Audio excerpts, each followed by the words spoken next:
Professeur Michel Ovise, bonjour. Je vais d'abord vous demander, si vous le voulez bien, de vous présenter. Bonjour, Michel Ovise, cardiologue à Lyon depuis longtemps maintenant.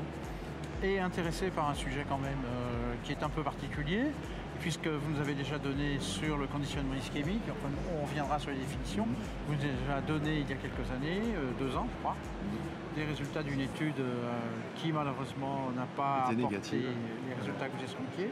Et donc je vais peut-être justement vous demander de nous reparler un petit peu de Circus pour commencer. Oui, alors Circus, c'était une étude qui testait l'effet de la cyclosporine chez des patients DST+, qui arrivaient moins de 12 heures à l'hôpital avec une artère IVA complètement bouchée. Et donc ils étaient traités par l'angioplastie comme d'habitude. On leur donnait ou pas de la cyclosporine, avec l'idée que la cyclosporine, qui avait été montrée comme capable de réduire la taille de l'infarctus, pouvait améliorer le pronostic des patients. Et donc sur plus de 1000 patients, on n'a pas pu montrer des bénéfices cliniques de la cyclosporine à 1 an. Et maintenant, on a même 3 ans de suivi et on montre qu'évidemment, il n'y a pas plus de bénéfices à 3 ans. Mais ce qui est intéressant, c'est quand même de voir que ces patients restent graves, puisque à 3 ans, on a chez des stémies antérieures un taux de mortalité plus insuffisance cardiaque qui dépasse 30%. Donc on a quand même encore des choses à améliorer au-delà du traitement dit optimal des stémies qui existent aujourd'hui.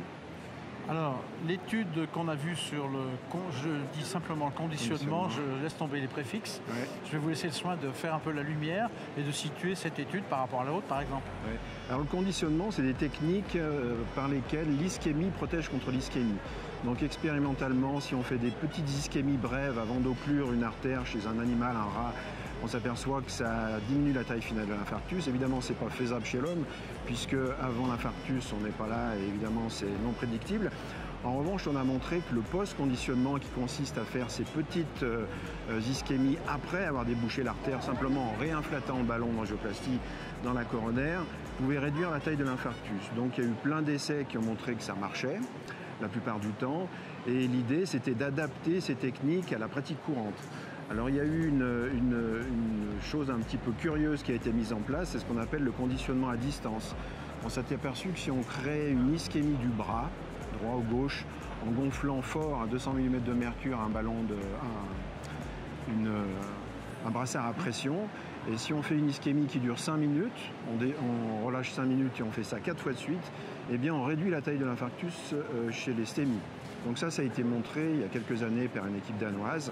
Et donc l'étude qui a été présentée hier, elle cherchait à montrer que ça permettait ou pas d'améliorer le bénéfice clinique, au-delà de réduire la taille de l'infarctus.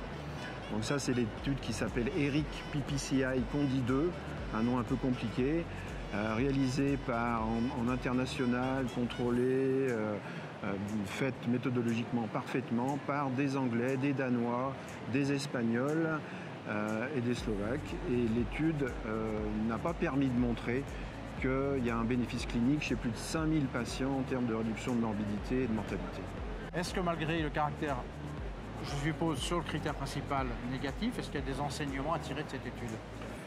Il n'y a malheureusement aucun effet sur les critères secondaires et donc l'enseignement, il est assez péjoratif et presque déprimant, on peut dire, parce que c'est une étude qui est vraiment bien faite méthodologiquement. 5000 patients, multicentriques, international, contrôlés, comme je l'ai dit. Et donc, c'est un message négatif pour la cardioprotection par la réduction de taille d'infarctus. Donc maintenant, il se pose plusieurs questions. C'est-à-dire, est-ce qu'on va un jour arriver, en réduisant la taille de l'infarctus, à obtenir un bénéfice clinique chez les patients? Ça, c'est la vraie question. Est-ce que nos interventions ne sont pas assez puissantes?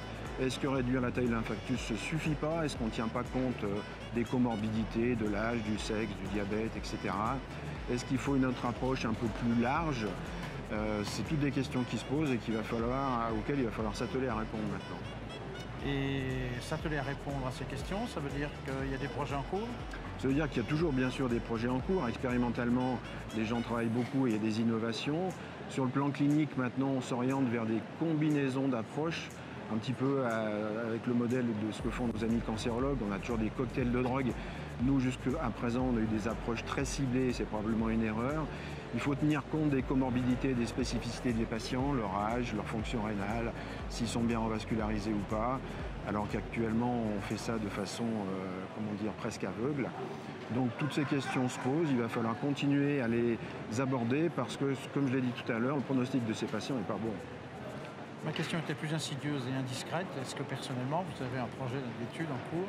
Oui, on a des études en cours. On a un PHRC qui s'appelle Carioca, qu'on fait avec plusieurs centres en France, où justement on combine le préconditionnement au brassard du bras avec un conditionnement intracoronaire. Il y a d'autres études qui sont actuellement en cours avec des médicaments, des vieux médicaments comme la colchicine par exemple. C'est l'étude de Nathan Newton à Lyon. À travers le monde, il y a plusieurs études avec d'autres drogues qui sont actuellement en cours pour essayer d'arriver enfin à nos fins. Bon, ça veut dire qu'on va se revoir encore une fois. J'espère. Au moins une fois. Avec plaisir. Merci beaucoup. Merci. Au revoir.